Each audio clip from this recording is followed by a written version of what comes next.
Valor Foundation presented 12 Dot Foods veterans employees with Quilts of Valor at a special ceremony in Mount Sterling this afternoon.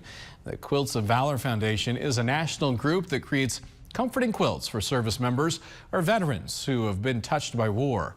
Recipients are nominated based on their selfless service and sacrifice in defense of our nation.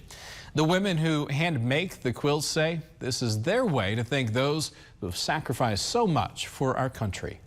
During the time that I'm quilting for whoever is going to be the recipient of it, it gives me time to reflect on them, what they've done in their service, and then also to pray for them and pray that the quilt does bring some comfort to them. And a U.S. Army veteran received a quilt today. He believes every veteran deserves recognition for their service. One thing that we learned through the Vietnam era is the veterans didn't get the recognition, the support that they deserved.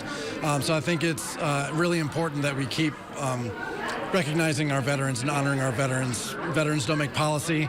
Veterans just carry out the policy.